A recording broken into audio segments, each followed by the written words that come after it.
tonight, so thank you, Gary. It's hot in here. Maybe it's just me. There you go. Leave that open. There's no thermostat. It's either on or it's not. That's the way it is. So you may be wondering why we're here at a schoolhouse, and we just thought every year we try to do something different for our Christmas party. Doesn't matter what it is, we just try to do something different. How are we here and why are we here? I grew up like 3 houses down this way. At the time when I grew up, it was just woods, and my grandparents owned all the property around here. There is a group, which is mostly now like 80 and 90-year-old women that are pretty much the only thing that's left of it. It's part of a high neighbors club. And what that was is they had people in the neighborhoods kind of came together and had clubs, and they met here. But this was an actual schoolhouse, and the last time it was used as a school was around 1906 or so. There is a picture up here of the last class that was here. It was built sometime in the 1800s. I don't know when and where. How are we still involved in this today? Well, because of COVID, obviously, because you can't have a statement of any kind without the word COVID in it. We're only used this pretty much one time a year, and we have a fundraiser for it, and it's an auction. We didn't have that this year, so I chose to just have it here, and then I'm paying the organization to rent the room, so we have some money to keep it going. So, because at this very moment, we don't have enough money to pay for property taxes this coming year. So, anyway, so that's how we're here. Christy and I are we tag team being the quote-unquote treasurer. You know, there's really no organization structure. It's just, there's a couple people that help with maintenance, and, you know, Dennis helps with that. And Patrick's put in the outside light here, and so we kind of work on things little by little. So, that is why we're here, and it really is not used for anything other than this. So, but that said, tonight when you leave, please carefully make sure that there is no food droppings anywhere on the floor, because this room will not be used again for a whole other year. So, just kind of make sure. I mean, we'll sweep it the best we can, but anything that you can do to keep triggers down, that's obviously the best thing. So, I thought I'd do real quick. We have, I've got a couple things I want to go over, and then we have longevity award, and also the employee of the year, and then we've got Christy has a little game for us to play, and then there's a couple things for you guys to take home, and I'll explain that here in just a little bit. Okay, so 2020 was a year that I never want to repeat again. I don't think really anybody does. I'm hoping and praying that it kind of speeds it along and makes things a little bit better. For 2021, here's some of the things that I think that we learned as an organization this year.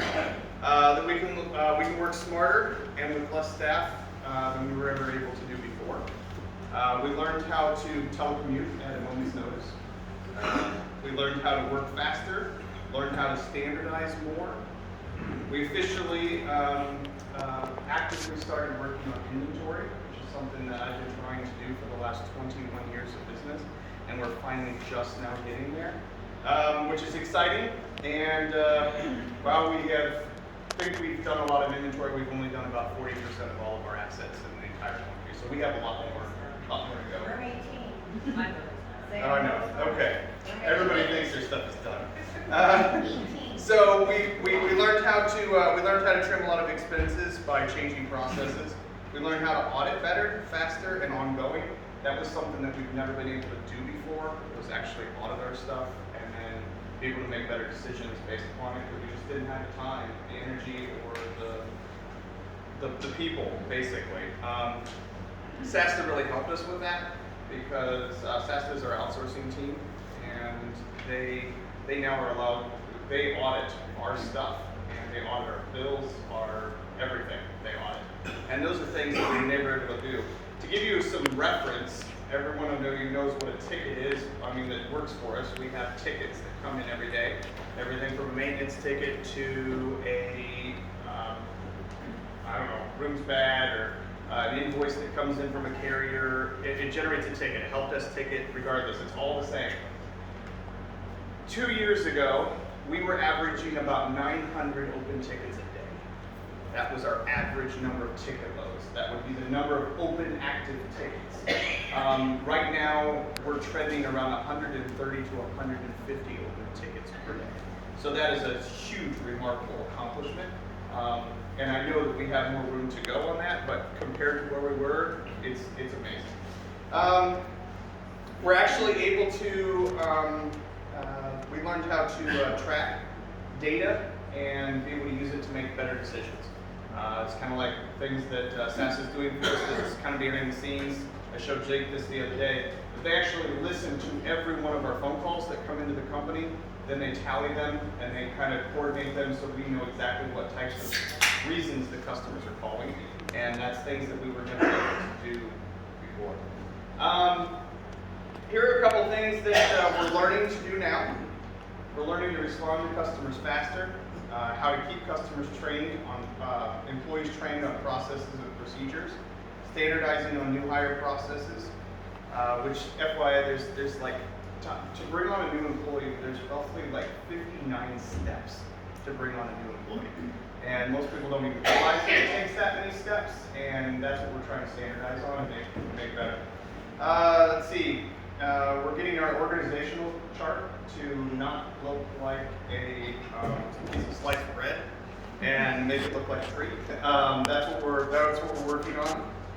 We're working on getting more monthly financials for all the companies, offloading the human resources, and we're starting to work on training on onboarding employees, so that way everyone gets the same training when they start. So that's huge.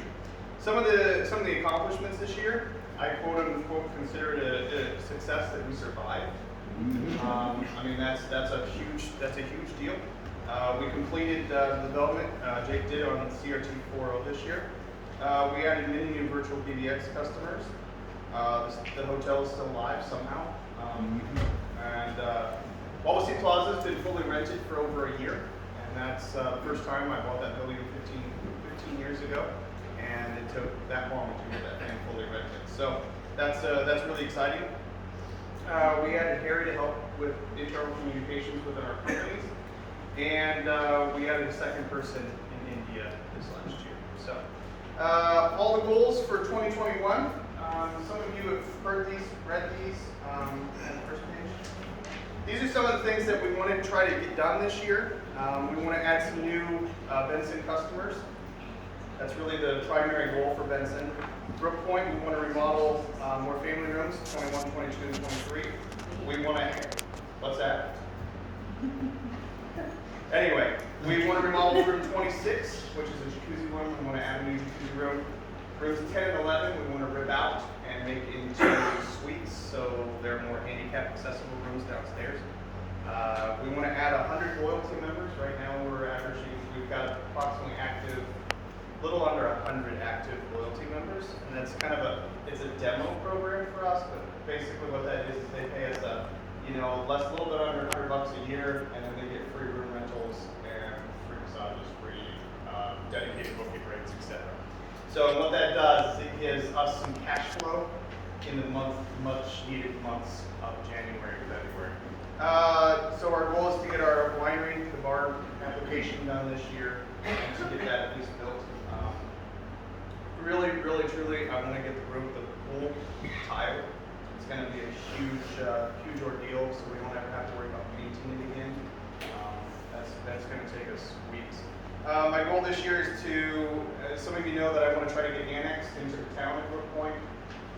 That's going to involve me ripping up my entire yard to put a sewer line in.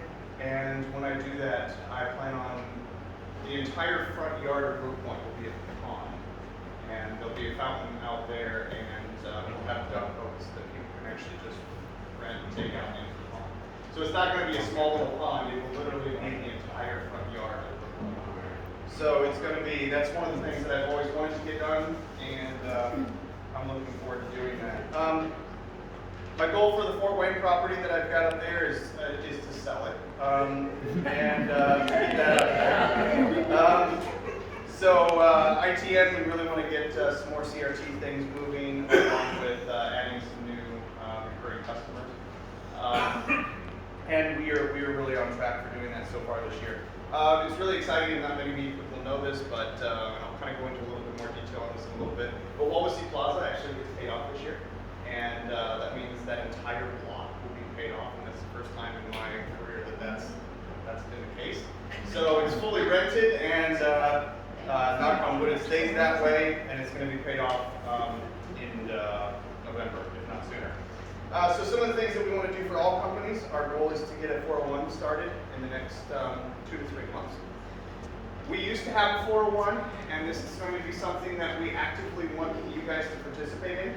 So the deal is if we don't have 4 or more people actively contributing to a 401, we have to get rid of it. And that's what happened 10 years ago. We got rid of it because we had a whole bunch of people interested in doing it, and then all of a sudden we had to get rid of it because there wasn't enough people wanting to keep doing it. So if you were interested in doing that, make sure you kind of let me know, or Sam know, or somebody.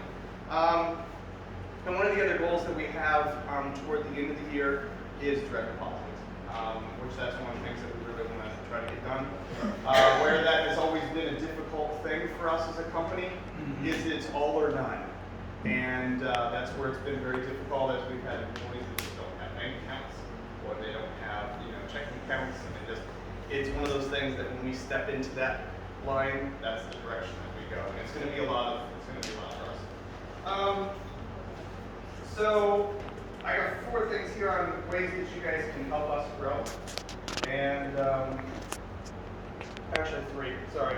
The biggest is we need to grow better at providing a little bit better customer service on the phone, and that is by when we pick up the phone, we answer and solve that person's problem then and there without calling them back.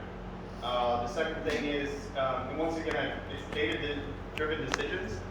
I listen to these phone calls now, and I hear what we're doing and what we're doing. So that's the biggest thing. We want to make sure that we don't have to be asked for follow-up before completing a task.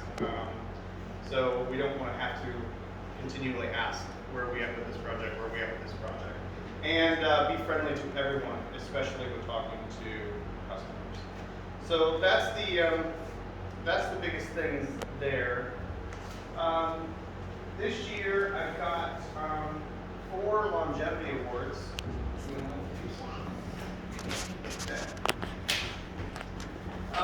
In 2020, we had 2 people that have 5 years anniversary with us.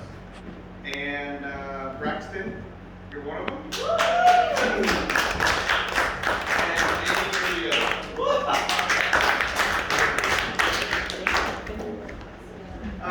In 2020, we had 2 other ones. It's kind of confusing because one of them just turned to 16 years and the other one turned to 15 years. So, Dennis, you're at 15 years.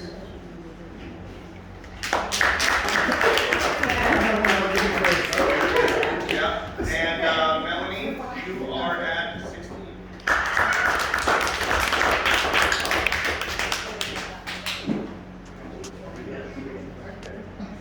All right, so this year, I'm trying to make sure I got my notes here. And here we go. So, what's that? So I almost made 10 years at AIA. I did. I know. That's all right. That's good. Troy. That's good. Okay, so this year's, we're going to do this a little bit differently, but this year's Employee of the Year is Dennis. So,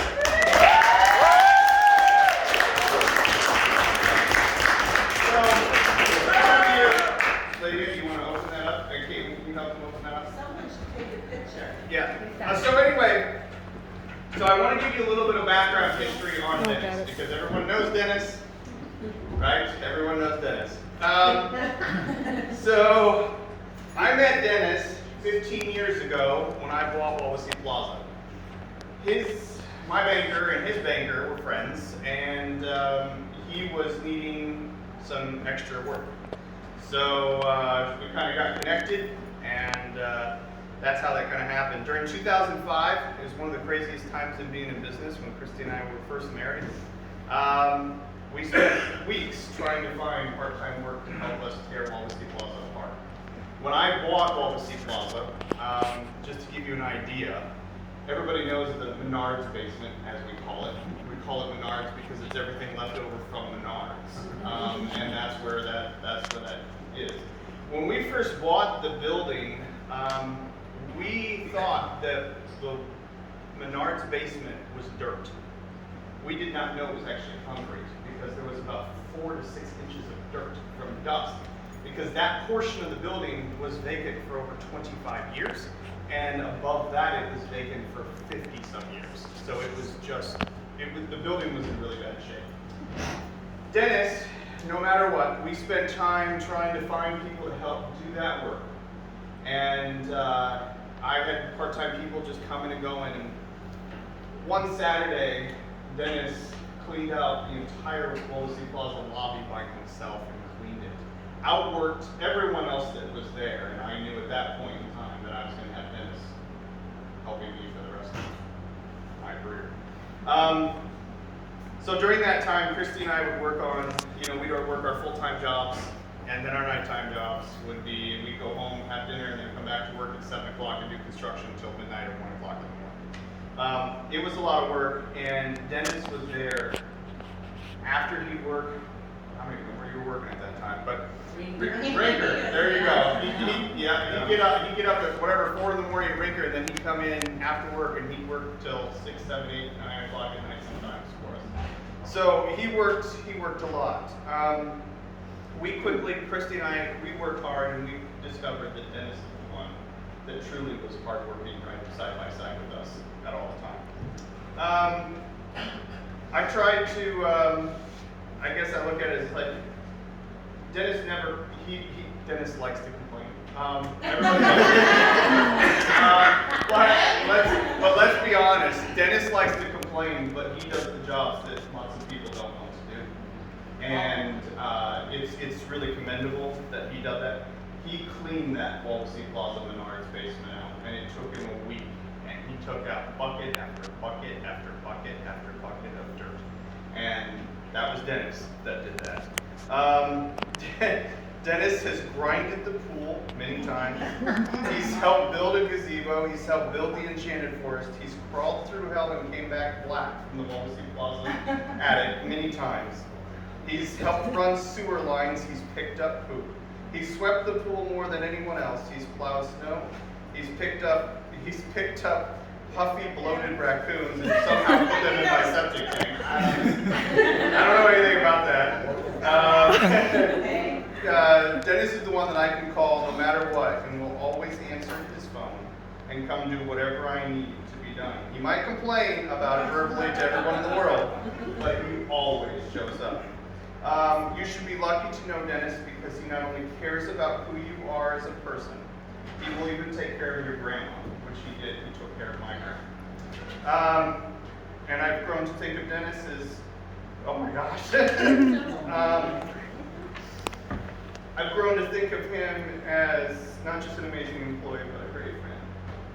So,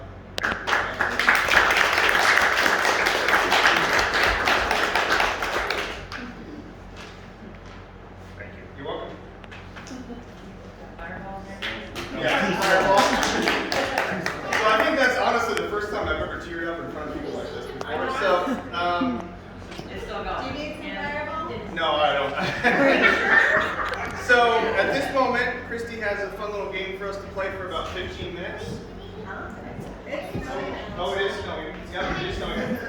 So, FYI, I've got to figure out how many employees there are. But outside we have a cow, literally this big, cut up into a lot of pieces. So part of your gift will be, I have to figure out exactly how many are here, but you just take out exactly how many pounds of beef that are out there. So that'll be yours. And then also, the family and I, we make homemade vanilla every year for people. And I would ask you to take one of those. No, Jamie, you cannot take it to work and drink it. There'll be a little bit of alcohol in there.